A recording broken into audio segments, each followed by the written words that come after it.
আসসালামু আলাইকুম, সবাই কেমন আছেন? অনেক দিন ধরে ব্লগ ভিডিও শেয়ার করি না, তো চলেন আজকে সকাল থেকে রাত অবধি কী করি সব কিছু আপনাদের সাথে শেয়ার করবো। এদিকে যে 10:30 অলরেডি বেজে গেছে, মেয়ের টিফিন টাইম। মেয়ের স্কুল হচ্ছে 11টা থেকে, তো ওইদিকে মেয়েকে একটু সুপি নুডলস করে দিলাম। এটা সে অনেক বেশি পছন্দ করে খাইতেছে আর বলতেছে আমার পানি পানি নুডলস এত পছন্দ আম্মু। তো এদিকে আবার এই যে মেয়ের টিফিনটাও রেডি করে নিলাম। 2 পিস ব্রেড ডিম দিয়ে ভেজে নিয়েছি, আর এদিকে আমার জন্য 2 পিস ভেজে নিয়েছি। অলরেডি 10:30 বেজে গেছে, যেহেতু স্কুল কাছেই যাইতে 5 মিনিটেরও কম সময় লাগে, সেজন্য আর কি হচ্ছে একটু মানে কাছাকাছি টাইমে বের হলেও সমস্যা হয় না। তো এখন মা মেয়ে রেডি হবো। এই যে মেয়েকে গোসল করে শ্যাম্পু করে দিলাম, ছাদে 1 বালতি কাপড় দিয়ে আসছি, 2 বালতি একদম। তো সবাই সাথেই থাকুন। ওই যে আমার আম্মু নিজে নিজে ড্রেস পরতেছে, তো সে বলতেছে আমি এখন নিজে নিজে সব কিছু করতে পারি আম্মু, নিজের কাজ নিজে করা ভালো না জানো। তো তাড়াহুড়া করে 2 পিস রুটি খাইলাম আমি, মানে কাপড় চোপড় ধুইছি, তো এই জন্য একদমই সময় নেই, তো তাড়াহুড়া করতেছি। তো এই যে মেয়েকে রেডি করে দিলাম, আর সে ক্লাস থেকে বের হয়ে যায়, এই জন্য তারা একটু বকাঝকা করতেছে, তার মন খারাপ। আজকে কিন্তু ক্লাস থেকে বের হইবা না, ক্লাস শেষ হলে এরপরে বের হইবা। হ্যাঁ হ্যাঁ, কালো গুলাই তো স্কুলের জুতা, যাও যাও নিয়ে আসো। তো যে এখন সময় হচ্ছে 11টা বাজতে 8 মিনিট বাকি। তো আমি দিয়ে বললাম, তো সে তো বারবার সিঁড়ি দিয়ে ওঠানামা করতেছে, কারণ সিঁড়ি দিয়ে ওঠানামা করতে তার অনেক ভালো লাগে, দুষ্ট মেয়ে। তো যেহেতু ঘরে কেউ নাই, সেহেতু তালা বন্ধ করে রেখেছে আর কি। যা মেয়েকে নিয়ে স্কুলে গেছে। চলো আসো আসো, সবাই আমার শোনা পাখির জন্য দোয়া করবেন। বলো সবাই আমার জন্য দোয়া করবেন।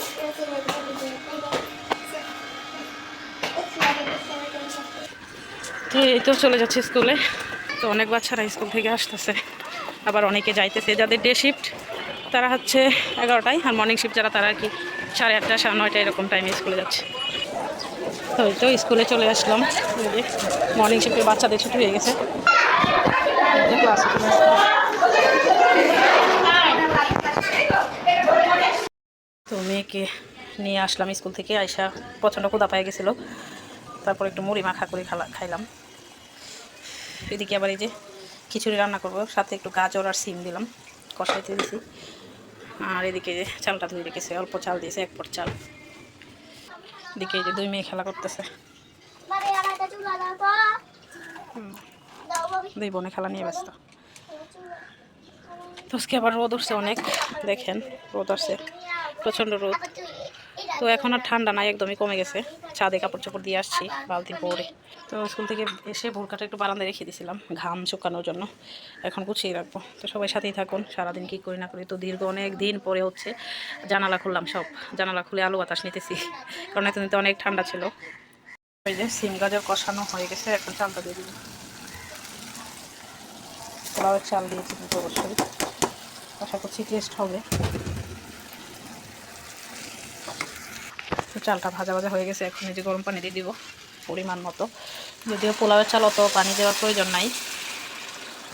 তো এই যে ঢাকনা দিয়ে রেখে দিলাম, হঠাৎ করে মন চাইলো যে খিচুড়ি রান্না করি, তো তারপর রান্না করে ফেললাম। তো এই যে ফাইনাল আমার খিচুড়ি ডান, তবে লবণ কম হয়েছে, মনে নেই আর একটু লবণ দিতে। তো এই যে দুপুর 2:30 বাজে, খাইতে বসলাম আমি। এদিকে ডালের বড়া আর টাকি মাছের ভর্তা রাতের, আর গরুর গোস্ত রান্না করছিলাম হচ্ছে শনিবারে মেবি, তো শুধু গোস্ত ছিল 3-4 পিস, তো ভাবলাম একটু পেঁয়াজ দিয়ে মশলা বানাই। আর এটা হচ্ছে লবণ্য ইলিশ যেটাকে বলে, আলু দিয়ে ভুনা করছি। করলা ভাজি দিয়ে ভাত নিলাম, মেয়ের জন্য খিচুড়ি নিলাম। তো অল্প একটু ভাত ছিল, ভাবলাম ভাতটা খাই, আমি আবার ভাত পাগল মানুষ। তো এই হচ্ছে আজকে দুপুরে খাবার দাবার।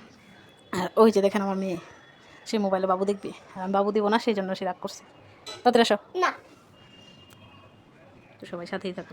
তো এই যে দুপুরবেলা খেয়ে দিয়ে শাশুড়ি কাঁথা দিয়ে দিছে একটা, কাঁথাটা যেন সেলাই করে দিই, তো সেই কাঁথা সেলাই করতেছে। আর এদিকে মেয়ে যে রং করতেছে কম্বল গায়ে দিয়ে, তাকে নাকি মশা ধরতেছে। তোমাকে মশা ধরে দেখি তো। তো আবার আজান দিয়ে দিলে নামাজ পড়তে হবে, সেজন্য দেখি একটা শেষ করতে পারি কিনা।